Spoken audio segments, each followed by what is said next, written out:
अब मैं तुम्हें बताता हूँ हृदय के लिए विटामिन ई से भरपूर कौन से खाद्य पदार्थ सबसे फायदेमंद है। अखरोट जो ओमेगा 3 फैटी एसिड और विटामिन ई दोनों से भरपूर है, हृदय के लिए एक वरदान समान है। रोज 2-3 अखरोट खाना हृदय की सेहत के लिए बेहद फायदेमंद है। फिर सोचो तिल के बीज के बारे में, ये भी विटामिन ई से भरपूर होते हैं और साथ ही इनमें ऐसे तत्व भी होते हैं जो रक्तचाप को नियंत्रित रखने में मदद करते हैं। पार्वती दाई ने अपनी पोती से कहा, बेटी अब मैं तुझे बताती हूँ इसका तीसरा चमत्कार तेरी रोग प्रतिरोधक क्षमता के लिए। मेरे प्यारे आत्मन, तुम्हारा शरीर हर पल बाहरी जीवाणुओं, वायरस और संक्रमणों से लड़ रहा है और ये लड़ाई तुम्हारी रोग प्रतिरोधक क्षमता यानी इम्यून सिस्टम लड़ती है। विटामिन ई इस इम्यून सिस्टम को मजबूत बनाने में एक महत्वपूर्ण भूमिका निभाता है। पार्वती दाई ने कहा, बेटी विटामिन ई तेरे शरीर की उन विशेष कोशिकाओं को मजबूत बनाता है जो बीमारियों से लड़ती हैं, जिन्हें टी सेल्स कहा जाता है आज की भाषा में। जब ये कोशिकाएं मजबूत होती हैं तो तेरा शरीर संक्रमणों से जल्दी लड़ पाता है और तू कम बीमार पड़ता है।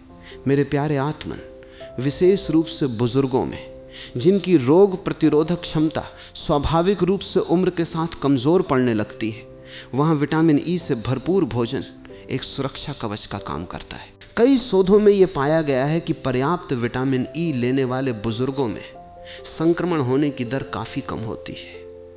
अब मैं तुम्हें बताता हूँ इसका चौथा चमत्कार तेरी आंखों के लिए।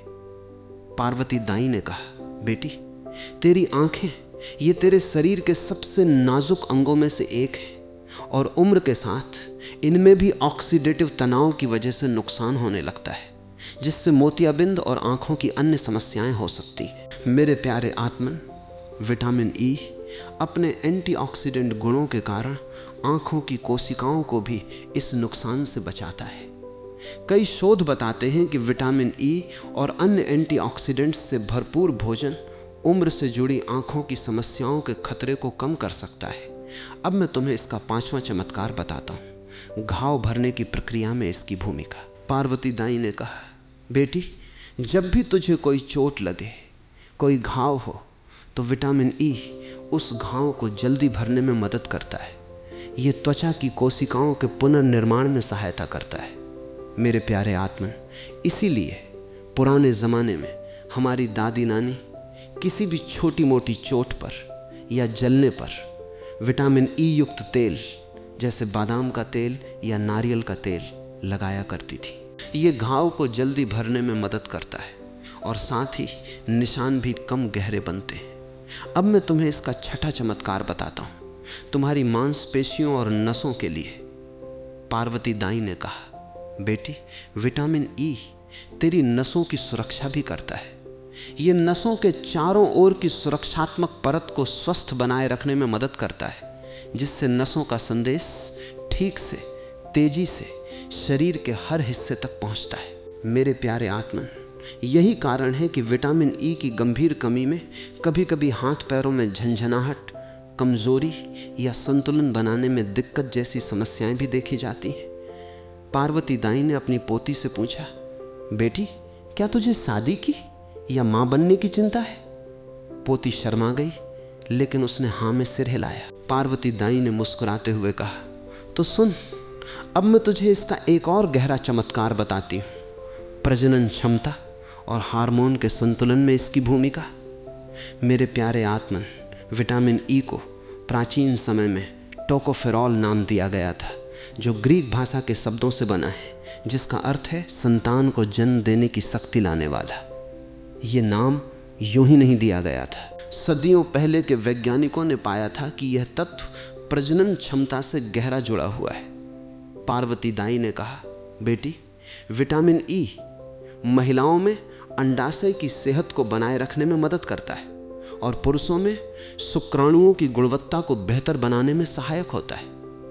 ये दोनों के लिए प्रजनन तंत्र को स्वस्थ रखने में एक महत्वपूर्ण भूमिका निभाता है। मेरे प्यारे आत्मन, इसके साथ ही विटामिन ई महिलाओं में हार्मोनल संतुलन बनाए रखने में भी मदद करता है और मासिक धर्म से जुड़ी कुछ असहजताओं को भी कम करने में सहायक माना जाता है। लेकिन याद रखना मेरे प्रिय, ये कोई तत्काल चमत्कारी इलाज नहीं है।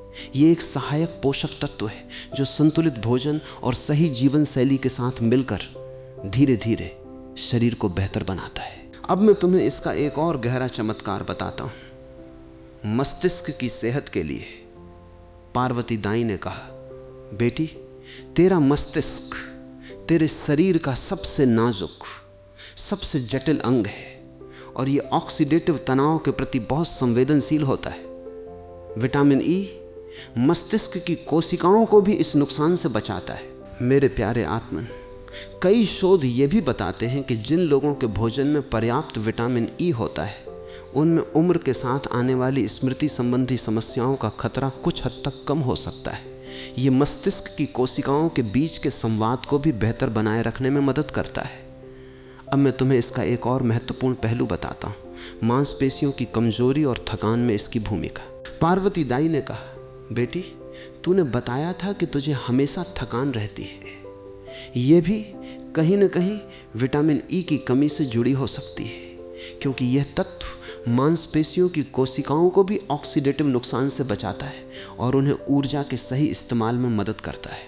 मेरे प्यारे आत्मन, जब तुम्हारी मांसपेशियों की कोशिकाएं स्वस्थ होती हैं तो वे ऊर्जा का बेहतर इस्तेमाल कर पाती हैं और तुम्हें कम थकान महसूस होती है। तुम्हारी शारीरिक क्षमता भी बेहतर होती है। पोती ने अपनी दादी से पूछा, दादी, ये इतना सब कुछ, ये विटामिन ई आखिर मिलता कहाँ से है? मुझे कैसे पता चलेगा कि मैं इसे सही तरीके से अपने भोजन में शामिल कर रही हूँ? पार्वती दाई मुस्कुराई और उसने अपनी पोती को अपने साथ अपने छोटे से खेत में ले गई जहाँ तरह तरह के पेड़ पौधे लगे थे। उसने कहा, बेटी, प्रकृति ने यह खजाना हर जगह बिखेर रखा है, तुझे बस उसे पहचानना है। मेरे प्यारे आत्मन, अब मैं तुम्हें विस्तार से बताता हूँ विटामिन ई के वो सारे प्राकृतिक स्रोत जिन्हें तुम आसानी से अपने रोज के भोजन में शामिल कर सकते हो। सबसे पहले मेवों की बात करते हैं। बादाम सबसे समृद्ध स्रोतों में से एक है। मूंगफली, जो हर घर में सस्ती और आसानी से उपलब्ध है, यह भी बेहतरीन स्रोत है। अखरोट, पिस्ता, काजू, ये सारे मेवे अलग अलग मात्रा में विटामिन ई प्रदान करते हैं। फिर बीजों की बात करते हैं। सूरजमुखी के बीज सबसे समृद्ध स्रोतों में गिने जाते हैं। तिल के बीज, अलसी के बीज, कद्दू के बीज, ये सब भी अच्छी मात्रा में विटामिन ई देते हैं। अब बात करते हैं तेलों की। सूरजमुखी का तेल, गेहूं के जर्म का तेल, बादाम का तेल, ये सारे तेल विटामिन ई से भरपूर होते हैं और इन्हें खाना पकाने में या सलाद पर डालकर इस्तेमाल किया जा सकता है। हरी पत्तेदार सब्जियों में पालक, ब्रोकली, सरसों का साग, ये सब अच्छे स्रोत हैं। फलों में एवोकाडो, आम, कीवी, ये भी विटामिन ई प्रदान करते हैं। पार्वती दाई ने कहा, बेटी, और एक और बात याद रख, अनाज, साबुत गेहूं, जौ, इनमें भी विटामिन ई पाया जाता है, विशेष रूप से अनाज के बाहरी छिलके में, जिसे हम अक्सर पॉलिश करके निकाल देते हैं। इसीलिए जितना हो सके साबुत बिना पॉलिश किया अनाज खाओ। मेरे प्यारे आत्मन, अब मैं तुम्हें एक बहुत ज़रूरी बात बताता हूँ। विटामिन ई ये एक वसा में घुलनशील विटामिन है, यानी ये पानी में नहीं बल्कि वसा में घुलता है। इसका मतलब है इसे सही ढंग से अवशोषित करने के लिए तुम्हारे भोजन में थोड़ी मात्रा में स्वस्थ वसा भी होनी चाहिए। इसीलिए जब तुम बादाम, मूंगफली या हरी सब्जियां खाओ तो साथ में थोड़ा सा घी या तेल भी हो तो ये अवशोषण बेहतर होता है। पार्वती दाई ने कहा, बेटी, यही कारण है कि हमारे पूर्वज सब्जियों को घी या तेल में पकाते थे, सिर्फ स्वाद के लिए नहीं बल्कि इसलिए भी क्योंकि वे जानते थे इससे पोषक तत्वों का अवशोषण बेहतर होता है, भले ही उन्हें विज्ञान की भाषा में ये समझ न हो।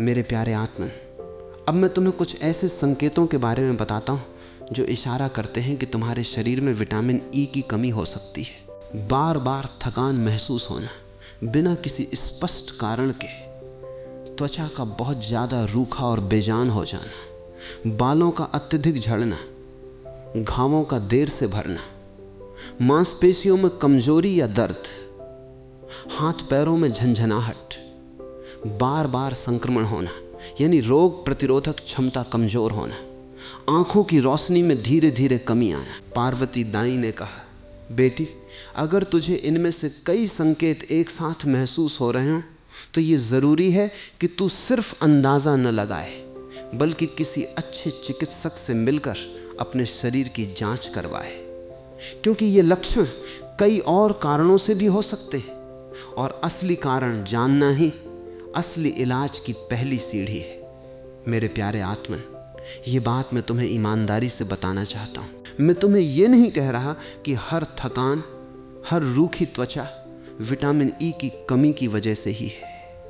यह लक्षण कई अलग अलग कारणों से हो सकते हैं और सही निदान के लिए एक योग्य चिकित्सक की जांच जरूरी है।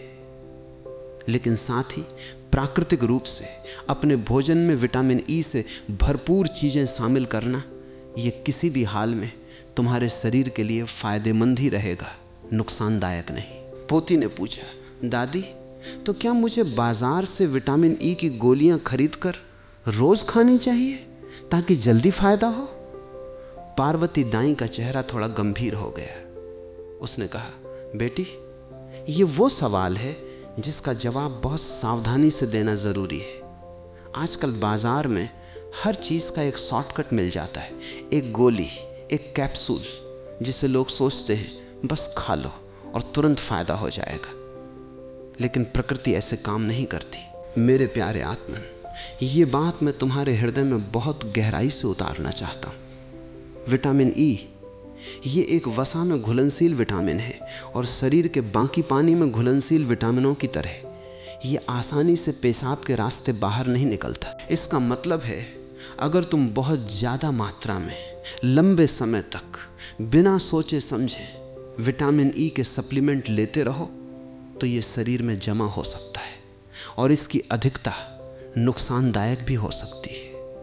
पार्वती दाई ने कहा, बेटी, बहुत ज़्यादा विटामिन ई रक्त को बहुत ज़्यादा पतला कर सकता है, जिससे खून बहने का खतरा बढ़ सकता है। खासकर अगर तू पहले से कोई दवाई ले रही हो या तेरी कोई सर्जरी होने वाली हो। कुछ शोधों में यह भी पाया गया है कि बहुत ज़्यादा मात्रा में लंबे समय तक विटामिन ई सप्लीमेंट लेना कुछ और स्वास्थ्य जोखिमों से भी जुड़ा हो सकता है।